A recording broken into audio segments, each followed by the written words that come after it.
하나님의 말씀은 요한계시록 3장 14절로 마지막 22절까지입니다. 요한계시록 3장 14절로 마지막 22절까지 신약성경 403쪽입니다. 14절로 22절까지 한 절씩 교독합니다. 라오디게아 교회의 사자에게 편지하라. 아멘이시요 충성되고 참된 증인이시요 하나님의 창조의 근본이시니가 이르시되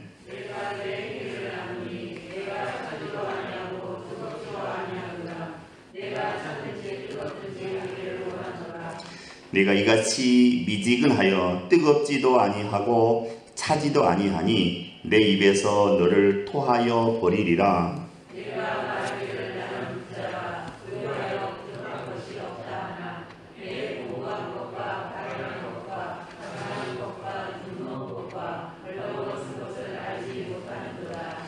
내가 너를 구원하노니 내게서 불로 연단한 금을 사서 부유하게 하고 흰 옷을 사서 입어 벌거벗은 수치를 보이지 않게 하고 안약을 사서 눈에 발라보게 하라.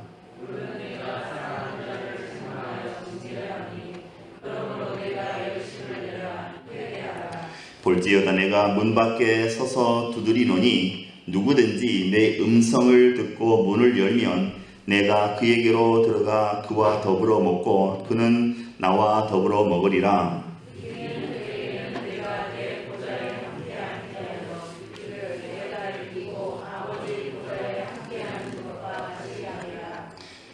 함께 읽겠습니다. 귀 있는 자는 성령이 교회들에게 하시는 말씀을 들을지어다.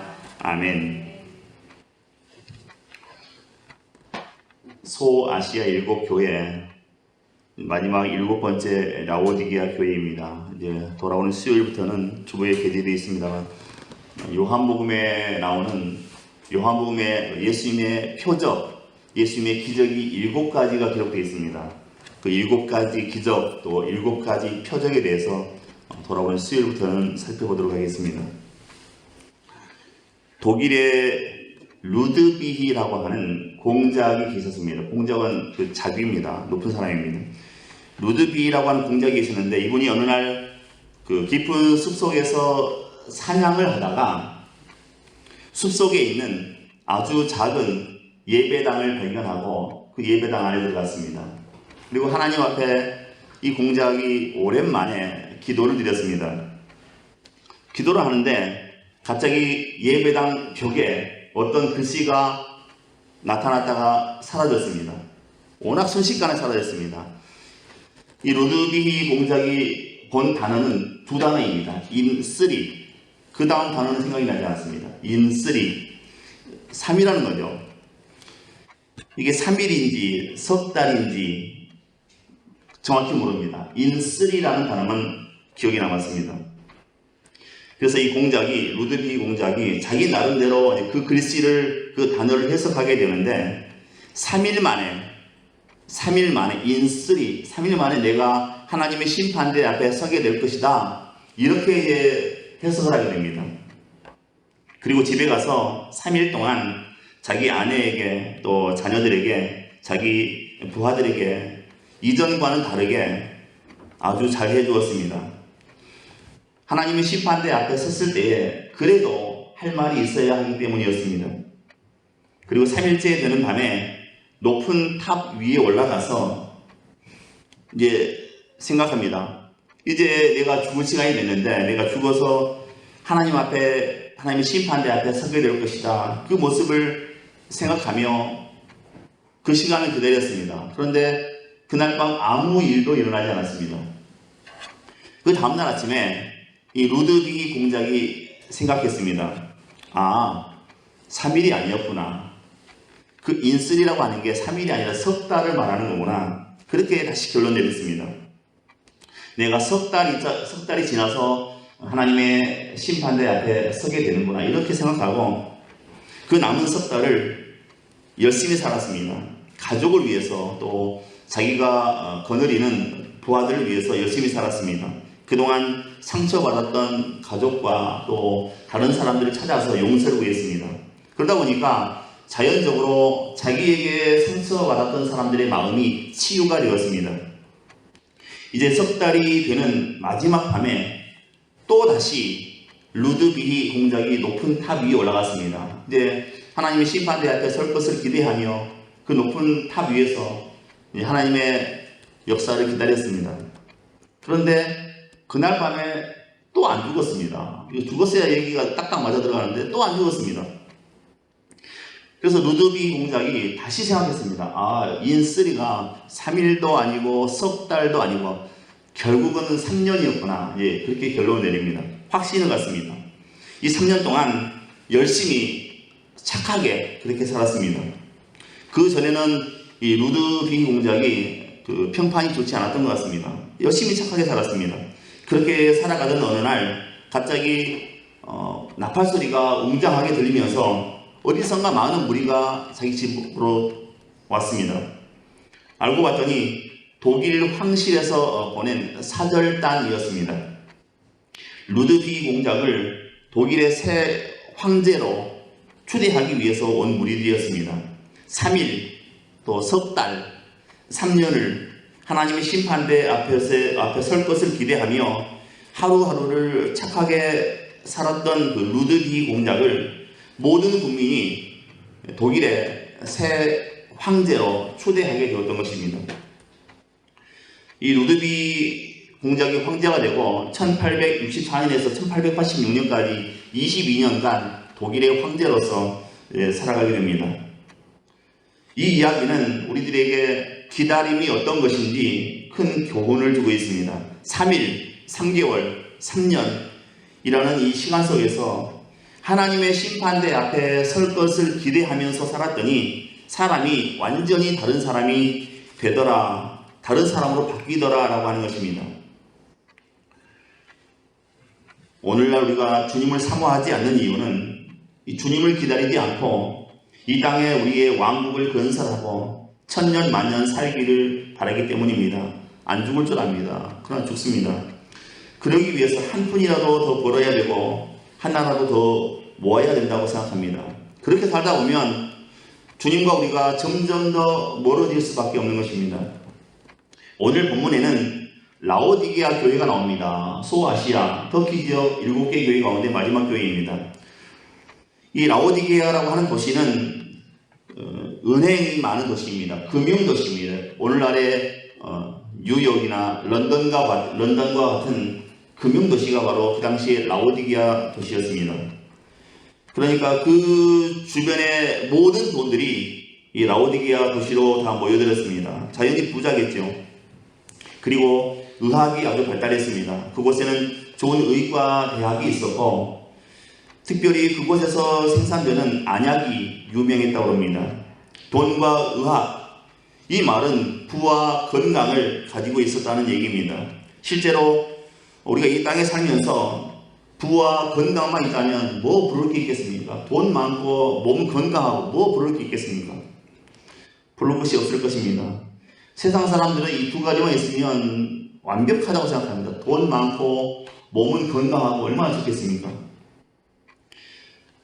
그런데 이런 라오디게아 교회를 향해서 주님이 책망하십니다. 이 라오디게아 교회는 칭찬은 하나도 없이 책망만 들은 교회로 기록되어 있습니다. 문제가 많은 교회였다는 것이지요. 주님께서는 이 라오디게아 교회를 어떻게 평가하셨는가 15절에 이렇게 말씀합니다. 15절 보시기 바랍니다. 내가 내 행위를 아노니 내가 차지도 아니하고 뜨겁지도 아니하도다. 내가 차든지 뜨겁든지 하기를 원하노라. 이렇게 말씀합니다. 예수님은 이 라오디게아 교회의 행위를 차지도 뜨겁지도 않은 물에 비유하셨습니다. 이 비유는 라오디게아에 살고 있는 사람이라면 누구나가 다 이해할 수 있는 그런 비유였습니다. 그 당시 라오디게아에는 천연샘, 지하에서 솟구쳐 올라오는 천연샘이 없었습니다. 그렇기 때문에 남쪽 6km 지점에 있는 호나드 산에서 수로를 만들어서 물을 공급받았습니다. 찬물을 공급받았습니다. 그리고 북쪽 9km 지점에 온천 도시가 있는데 히에라볼이라고 하는 온천 도시가 있는데 역시 수로를 뚫어서 물을 공급받았습니다. 이 호나주 산에서 끌어오는 물은 찬물이었지만 라오디게아에 도착할 때면 물이 데워져서 미지근한 물이 되었다고 합니다. 반대로 히에라볼리에서 끌어오는 온천물은 역시 9km를 흘러오는 동안에 물이 식어서 미지근한 물이 되었다고 합니다. 그래서 라오디게아에서 마시는 물은 항상 미지근했고 그 물을 입에 넣으면 역겨워서 구역질을 할 수 있었다고 합니다. 수질이 그렇게 좋지 않은 도시였던 것 같습니다. 라오디게아 교회의 영적인 상태는 이런 미지근한 물과 같았다 하는 것입니다. 그들은 영적 생명력을 상실하고 미지근하여 세상과 차이가 나지 않는 미온적인 태도로 신앙생활을 하고 있었던 것입니다. 주님께서는 그것을 참을 수 없었다 이렇게 말씀하고 계시는 겁니다. 16절입니다. 내가 이같이 미지근하여 뜨겁지도 아니하고 차지도 아니하니 내 입에서 너를 토하여 버리리라 이렇게 말씀하십니다. 예수님께서는 성도들이 이런 미온적인 태도, 뜨겁지도 않고 차갑지도 않고 그저 그렇고 이런 태도에 대해서 책망하셨습니다. 라오디게아 교회는 이렇게 새로워져야 하는 과제를 안고 있었던 교회였던 것입니다. 그러나 라오디게아 교회는 그 사실을 깨닫지 못하고 있었습니다. 17절입니다. 내가 말하기를 나는 부자라 부유하여 부족한 것이 없다 하나 내 곤고한 것과 가련한 것과 가난한 것과 눈 먼 것과 벌거벗은 것을 알지 못하도다 이렇게 말씀합니다. 라오디게아 교회 성도들은 예수님의 판단과는 다르게 우리는 부자다, 우리는 부족함이 없다, 우리는 완벽하다 이렇게 생각했다는 것입니다. 이렇게 자만했다는 것입니다. 자기들의 영적인 상태에 대해서 대단히 만족해하고 있었습니다. 그러나 예수님께서는 그들이 영적으로 곤고하고 가련하고 가난하고 눈이 멀고 벌거벗은 상태에 있음을 지적해 주셨습니다. 라오디게아 교인들은 스스로 부족함이 없다고 생각을 했지만 예수님의 눈에는 가련하기 짝이 없는 그런 상황이었던 것입니다.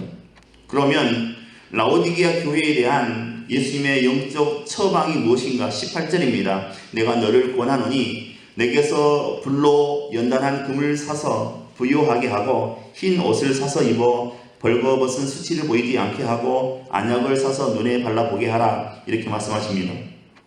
예수님께서는 이 라오디게아 교회의 회복과 또 갱신을 위해서 첫째로 불로 연다는 금을 사라고 말씀하셨습니다. 둘째로 흰 옷을 사라 이렇게 말씀하십니다. 셋째로 안약을 사서 눈에 발라라 이렇게 말씀하십니다. 불로 연다는 금은 하나님의 말씀과 그 말씀으로 단련된 믿음입니다. 하나님과의 영적인 소통을 회복하기 전에는 영적으로 우리가 부요해질 수가 없습니다. 그 소통은 말씀과 또 믿음으로 말미암는 것입니다. 흰 옷은 예수 그리스도의 피로 씻음을 받는 것을 의미하는 것입니다. 또한 죄된 우리를 가리우는 하나님의 의를 가리키는 것입니다. 더 나아가 선한 행실을 가리키는 게 흰 옷입니다. 안약을 사서 눈에 발라보게 하라는 것은 자신들의 실상, 즉 가련한 모습을 볼 수 있는 눈과 또 신령한 세계를 볼 수 있는 믿음의 눈을 가지라는 것입니다. 우리가 종합해서 보자면 금과 같은 신앙을 갖고 또 보혈을 의지하여 흰 옷같이 아름답게 행하고 성령을 밝히 받아 하나님의 나라를 바라보라 그런 의미가 되겠습니다. 이 라오디게아 교회의 문제는 그 안에 그 성도들 심령 안에 예수님이 없다 하는 것입니다. 20절입니다. 볼지어다 내가 문 밖에 서서 두드리노니 누구든지 내 음성을 듣고 문을 열면 내가 그에게로 들어가 그로 더불어 먹고 그는 나로 더불어 먹으리라. 이 말씀 우리가 암송하는 구절 가운데 하나이죠. 그런데 이 말씀의 배경을 아는 것이 중요하다고 봅니다. 그림을 그려가면서 생각해 보시면 좋겠습니다. 한 집이 있습니다, 여러분. 지금 겨울이 되어서 춥고 음산합니다. 그런데 그 집 안에 있는 사람이 문을 꽁꽁 잠그고 있습니다. 이때 정작 예수님은 밖에 서 계십니다. 볼지어다 내가 문 밖에 서서 두드리노니 여기서 서서라고 하는 단어는 헬라어로 헤스테카라는 단어를 쓰고 있습니다. 헤스테카. 현재 완료형의 단어입니다. 지금 서 있는 것이 아니라 과거부터 지금까지 쭉 그 자리에 서 있다, 그런 의미입니다. 그런 의미로 쓰여진 단어가 이 헬라어 헤스테카라고 하는 단어입니다. 예수님께서 갑자기 짜잔하고 나타나서 문을 두드린 게 아니라 과거부터 오랜 시간 동안 그 문 앞에 서서 계속 이렇게 똑똑똑 하고 있었다는 얘기입니다. 문을 두드린다, 이 말은 헬라어로 크로라고 하는 단어를 사용하고 있는데 이렇게 부드럽게 놓고 하는 걸 의미하는 게 아닙니다. 상당히 급하게 막 두드리는 것을 크로라고 합니다. 이런 단어를 사용하고 있습니다. 이것이 라오디게아 교회의 실상이었다는 것입니다. 라오디게아 교회의 치명적인 문제는 예수님을 이렇게 밖에 세워둔 채로 문을 꽁꽁 잠그고 자기들만 안에서 행복하다고 만족하다고 이렇게 얘기했다는 것입니다. 잠시 쉬어가겠습니다. 강도가 어떤 바보가 살고 있는 집에 들어갔습니다. 강도가 다짜고짜 칼을 들 때이며 바보에게 얘기했습니다. 너 삼국시대 알지? 삼국시대 세 나라 이름을 10초 안에 말하지 않으면 너를 죽이겠다고 했습니다. 하나, 둘, 셋, 10초가 지났습니다. 바보가 뭘 알겠습니까? 바보는 대답을 못했습니다. 강도가 바보의 배에 칼을 들이댔습니다. 바보가 체념한 듯이 이렇게 얘기했습니다. 배 째시라고 그래요. 배 째시라고 그래요. 그러니까 이 강도가 아니 정확하게 알고 있잖아. 세 나라를 정확하게 알고 있잖아. 하더니 칼을 도두고 나갔다고 합니다. 삼국시대는 어느 나라입니까? 백제, 신라, 고구려 아니겠습니까? 이 바보가 배째시라고 그래요. 그러니까는 백제, 신라, 고구려 다 맞췄다고 강도가 칭찬하면서 나갔다고 그럽니다. 말이 안 되긴 합니다. 그죠? 어떤 교사가 처음에 이제 발령을 받아서 간 곳이 시골 학교였습니다. 이제 그 가정 환경 조사를 해야 되지 않습니까? 학생들이 어떤 환경이 있는지 부모님 직업을 쓰라고 했습니다. 근데 어떤 한 녀석이 그 부모님이 이제 자기가 알기로는 그 뻥튀기를 만들어서 파는 일을 하는 부모님이었습니다. 근데 이 녀석이 자기 부모님 직업란에 뭐라고 쓰는 거 아니? 쌀, 보리, 콩 등을 가지고 장사하는 이 곡물 팽창업 이렇게 쓰다고 합니다. 우리 부모님의 직업은 곡물 팽창업 그렇게 쓰다고 합니다. 선생님 얼마나 기가 찼겠습니까? 이것도 직업이라고. 쌀, 보리, 콩, 곡물 팽창업이라고 썼다고 합니다. 세상에 참 직업도 많은 것 같습니다. 미국의 그 조지 바나라고 하는 사람이 쓴 주전자 안에 그 개구리라고 하는 책이 있습니다. 이 책에 보면 그 개구리를 아무 고통 없이 죽이는 방법을 설명하고 있습니다. 개구리를 아주 고통 없이 죽이려면 개구리를 주전자 안에 넣고 눈치채지 못하도록 아주 조금씩 열을 가하는 것입니다. 너무 조금씩, 너무 천천히 가열하기 때문에 개구리는 전혀 눈치를 채지 못합니다. 그러는 사이에 개구리는 물이 점점 이제 따뜻해지면서 찬물이 온수가 되지 않습니까? 그러면서는 따뜻해, 편안해, 좋아, 그렇게 얘기한답니다. 그러다가 결국에는 그 안에서 개구리는 죽어간다고 하는 것입니다. 개구리를 안락사시키는 것이죠. 이 편안함과 이 게으름이 믿는 사람들이 이렇게 망하게 한다는 것입니다. 너무 조금씩 사탄이 우리에게 역사하기 때문에 우리는 이게 사탄의 역사로 생각을 못하는 겁니다. 너무 조금씩, 너무 천천히 주전자 안에 개구리처럼 좋아 하다가 결국에는 한 방에 간다는 것입니다.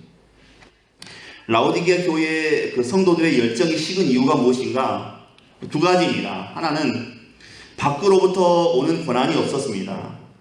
그리고 두 번째는 안으로부터 이 성령의 강력한 지배를 받지 못했기 때문입니다. 본문에 나오는 라오디게아 교회에 없는 것이 딱 두 가지가 있었습니다. 그것이 바로 고난과 성령입니다. 외부로부터 오는 권한이 없었습니다. 너무나 부자 도시였고 이단도 없고 좋았습니다. 또 내적으로는 성령의 역사가 전혀 없었습니다. 고난과 성령이 없던 교회가 이 라오디게아 교회였습니다. 여러분, 돼지 한번 생각해 보시기 바랍니다. 돼지의 꿈이 먹고 자고 쉬고 먹고 자고 쉬고 여기에 만족하게 되면 그 결말이 어떻게 됩니까? 돼지의 꿈이, 돼지의 비전이 먹고 자고 쉬고 먹고 자고 쉬고 이게 비전이라면 그 인생의 결말이 어떻게 되겠습니까? 뻔하지 않습니까? 햄이 된다든가 스팸이 된다든가 소세지가 되는 길밖에 없는 것입니다. 우리가 에스더 왕후를 잘 알고 있습니다. 에스더의 꿈이 왕후가 되는 것으로 만족했더라면 죽으면 죽으리라 이런 사명은, 그런 사명을 어떻게 감당할 수 있었겠습니까? 불행하게도 에스더 왕후 그 당시에 유대인들은 포로들이 그 유대 땅으로 귀환하는 시기에 나는 예루살렘을 가지 않겠다고 그 자리에 그 페르시아에 머무르 있던 사람들이었습니다. 왜냐하면 포로로 살면서 너무 편안했거든요. 전쟁도 없고 너무 편안했습니다. 내가 열심히 일한 만큼 먹고 살 수 있었습니다. 자신들이 이루어놓은 것을 포기하기 싫었던 것입니다. 그래서 예루살렘에 돌아가지 않았습니다. 황제가 너희 유대인들은 예루살렘으로 돌아가라 그렇게 칙령을 내렸음에도 돌아가지 않은 유대인들이 많이 있었습니다. 그 가운데 이제 에스더도 있었고 에스더의 사촌 오빠 모르드게도 있었습니다. 그런데 어느 날 이 사람들에게 위기가 찾아왔습니다. 온 유대 민족이 말살당할 수 있는 어려움에 봉착하게 된 것입니다. 바로 그런 상황에서 에스더도 또 유대인들도 금식하며 기도할 수밖에 없었습니다. 하나님을 전심으로 찾을 수밖에 없는 상황을 만나게 되었습니다. 그래서 우리도 신앙의 역동성을 우리가 매일매일 회복해야 됩니다. 어제 나태했던 것 오늘 새롭게 해야 됩니다. 또 오늘 나태했던 것 내일 날이 밝으면 또 회개하고 또 새롭게 해야 됩니다. 우리의 편안함으로 인해서, 우리의 욕망을 이루는 것으로 인해서 식어져 버린 신앙이 얼마나 무섭고 역겨운지 하나님께서는 토하여 버리겠다 이렇게 지금 책망하고 계시는 것입니다. 라오디게아 교회의 심각한 그 영적인 질병은 미지근하여 뜨겁지도 아니하고 차지도 아니한 그런 상태였습니다. 버가모 교회 같은 경우에는 니고라당을 섬기는 잘못된 신앙이 있었습니다. 두아디라 교회는 이세벨을 용납하여 우상의 제물을 먹기도 했습니다. 그러나 이 라오디게아 교회는 워낙에 분별력이 있어서 또 지식이 있어서 잘못된 가르침에 빠지지는 않았습니다. 하지만 주님께서는 이 라오디게아 교회의 미지근함, 이것도 아니고 저것도 아닌 미지근함을 혹독하게 지금 책망하고 계시는 것입니다. 라오디게아는 은행의 도시이고 또 의학의 도시이기 때문에 많이 배운 사람들, 지식인들이 많이 살던 도시였습니다. 지식인들이 많다 보니까 분별력이 있었습니다. 그래서 이세벨의 교훈으로부터 교회를 잘 지켰습니다. 발람의 교훈으로부터 교회를 잘 지켜냈습니다. 그런데 이 교회의 문제는 열정이 사라졌다는 것입니다. 뜨거운 마음이 사라진 그런 미지근한 믿음을 가진 교회였다는 것입니다. 13세기, 14세기에 이탈리아에 성 프란치스코라고 하는 유명한 성자가 있습니다. 교회사를 배운 사람들은, 교회사를 공부하는 사람들은 누구나 알게 되는 이름입니다. 성 프란치스코, 아주 유명한 성자입니다. 이분이 처음에 하나님 앞에 부르심을 받으면서 가장 먼저 받은 말씀이 있습니다. 그것이 무엇인가 하니, 무너진 내 교회를 수축하라. 무너진 내 교회를 수축하라. 이 말씀을 하나님께서 이 성 프란치스코에게 가장 먼저 주셨습니다. 그 당시 유럽 교회는 심각하게 무너져 있었습니다. 십자군 전쟁으로 인해서 나라가 무너졌습니다. 가난으로 인해서 경제가 무너졌습니다. 지도자들의 탈선으로 영성이 무너졌습니다. 하나님은 이런 무너진 교회가 재건되기를 원하셨습니다. 그래서 성 프란치스코에게 무너진 내 교회를 수축하라, 이런 첫 번째 명령을 내리셨습니다. 그래서 이 프란치스코가 하나님의 음성을 따라서 교회를 수축하게 됩니다. 1207년 무너진 성 다미안 교회를 이제 돌과 흙으로 다시 세웠습니다. 그리고 계속해서 무너진 교회들을 흙과 돌로 세워가게 됩니다. 그런데 한참을 이렇게 하다 보니까 이 성 프란시스코가 깨닫는 바가 있었습니다. 하나님이 원하시는 것은 건물의 재건이 아니구나, 성전 건물의 재건이 아니구나 하는 것을 나중에 깨닫게 됩니다. 하나님이 원하시는 것은 영적인 재건이었습니다. 건물을 다시 지으라는 게 아니었습니다. 무너진 내 교회를 수축하라, 이 말씀은 벽돌을 쌓아서 다시 교회에서 예배당을 지으라는 게 아니라 무너진 그 유럽 교회를 다시 영적으로 세워라, 그런 메시지였다는 걸 나중에 깨닫게 됩니다. 그래서 그때부터 이 프란체스코는 교회를 영적으로 재건하기 시작했습니다. 그래서 자신이 먼저 모범을 보여야 되니까 평생에 가난과 겸손, 기도하는 삶을 살았습니다. 아무것도 소유하지 않았습니다. 성 프란시스코가 평생에 품었던 생각이 있습니다. 교회 안에서 교회와 함께, 이런 슬로건을 늘 마음속에 갖고 있었습니다. 교회 안에서 교회와 함께, 이런 슬로건을 갖고 살았습니다.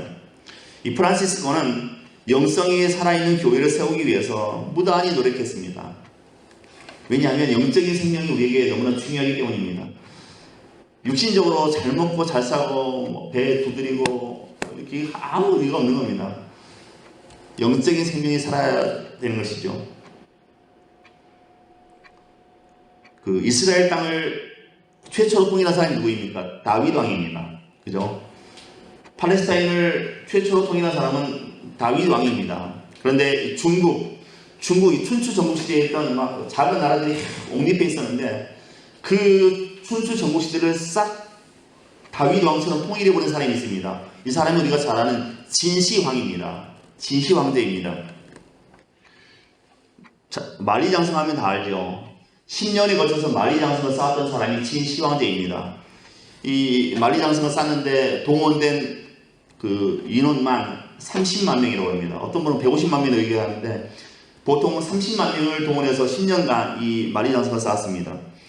그리고 이 진시황제 하면 또 유명한 게 하나 있습니다. 불로초. 영원히 살기 위해서 자기 부하들 그 곳곳에 다 보내서 불로초를 찾아와라. 그리고 불로초를 평생 찾았습니다. 자, 그럼 여기서 이렇게 평생에 불로초를 쫓아 살았던 이 진시황제가 몇 살에 죽었는가? 여러분 깜짝 놀라실 겁니다. 이 진시황제는 49살에 죽었습니다. 제가 53이니까 제가 지금 진시황제보다 지금 14년을 더 살고 있는 겁니다. 그렇게 평생에 불로초 찾아다니고 막 건강에 좋은 거 다 챙겨 먹었는데도 49살에 죽었습니다. 그 중국에서 제일 예쁜 여자는 양귀비 아니겠습니까? 양귀비는 그 자기 피부를 위해서, 그 피부 미용을 위해서 어린 아이의 소변을 받아서 어린 아이의 소변으로 이렇게 세수를 했습니다. 우리는 그렇게 안 하지 않습니까? 어린 아이의 소변을 받아서 양귀비는 그 탱탱한 이 얼굴 피부를 위해서 아기 소변을 받아서 세수를 했습니다. 양귀비 몇 살에 죽었을까요? 깜짝 놀라실 겁니다. 37살에 죽었습니다. 그렇게 애기 소변 받아서 탱탱한 피부를 만들다가 37살에 죽었습니다. 여러분들은 굉장히 오래 사신 겁니다.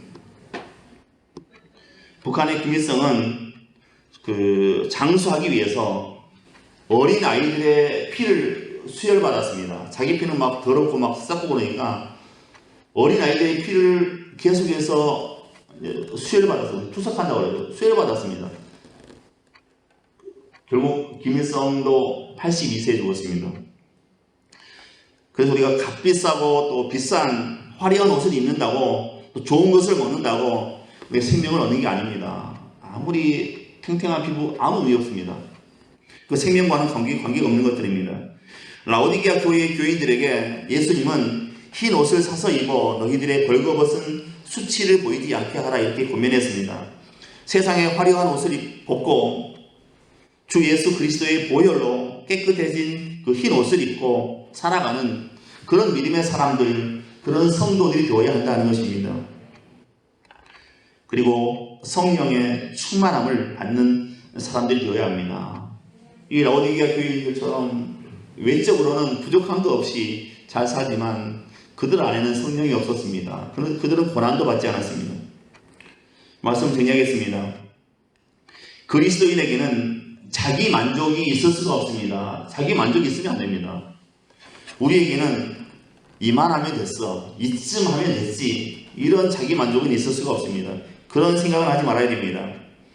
항상 우리가 앞에 있는 것을 바라보면서 나는 부족하다, 나는 더 뛰어야 된다, 더 은혜 받아야 된다, 더 기도하고 더 말씀에 붙잡혀 살아야 된다, 이런 마음으로 살아야 됩니다.